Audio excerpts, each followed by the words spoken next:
What if you've never actually taken a wrong turn?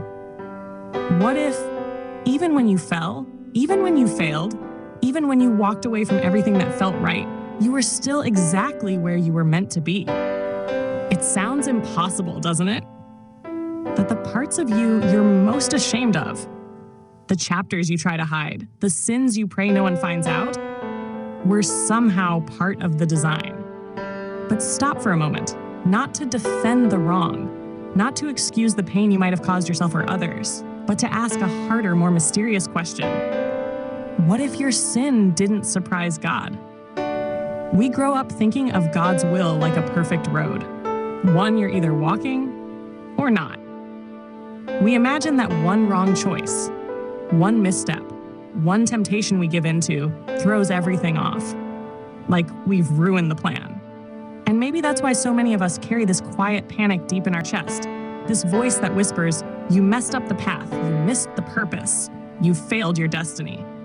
But what if God wrote the detour into the story?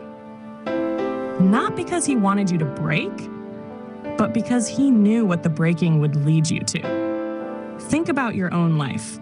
Hasn't it been your darkest moments that made you ask the deepest questions? The heartbreak that finally made you stop pretending.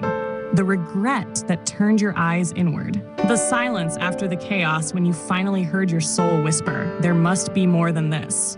We often imagine God only uses the good, the parts of us that are polished, pure, faithful. But look at the people we call heroes of faith. David, a man after God's own heart, committed adultery and murder. Peter, chosen by Jesus, denied him 3 times.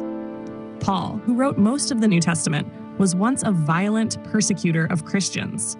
Yet not one of these men was disqualified from their purpose. Not one of them ruined the plan. Their sin didn't stop God's hand. In fact, somehow it became part of how they were shaped. That doesn't mean sin is good. That doesn't mean we should keep making destructive choices.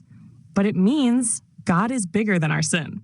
And if he's truly all-knowing, all-powerful, then maybe we're not as far off the path as we think. I want to tell you a story. It's not about a famous person. It's about someone I met in a small recovery group years ago.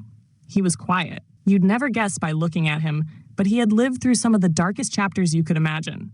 Addiction, theft, broken relationships, even jail time. He said something I'll never forget.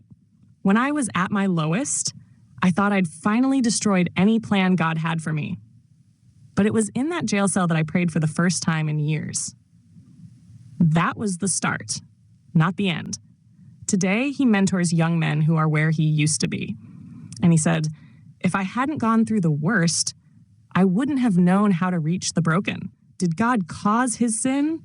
No. But somehow, God used it, not to shame him, but to shape him. And here's the twist. The people who feel the most disqualified are often the ones who become the most compassionate. Because when you've tasted your own need for mercy, you stop judging other people so quickly. You stop pretending you're above the pain. And that humility, that depth, that's where purpose begins to take root.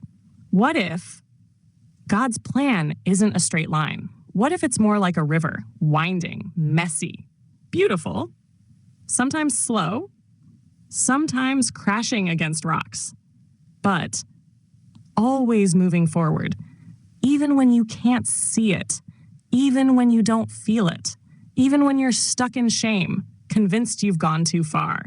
Maybe that's when the plan is doing its deepest work, not in your perfection, but in your turning.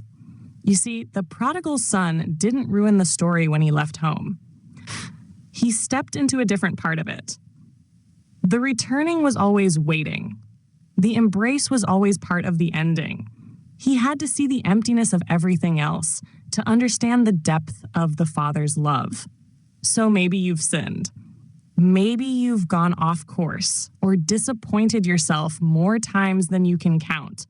But before you spiral into despair and ask, what if this is the moment the real story begins?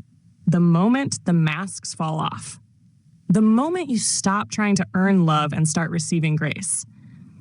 The moment you understand that God's plan isn't about flawless people, but about honest ones, humble ones, willing ones, people who still show up, even with scars. Maybe you're doing exactly what God planned, not because of your sin, but despite it.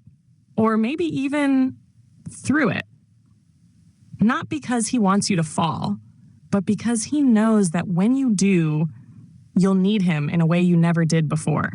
And sometimes needing God is the most honest place you can be. So, here's the question I leave with you. What if the parts of you that feel the most broken are the parts God will use to change someone else's life? Think about that. Really think about it. Then tell me in the comments, what moment in your life felt like a mistake but shaped who you are today?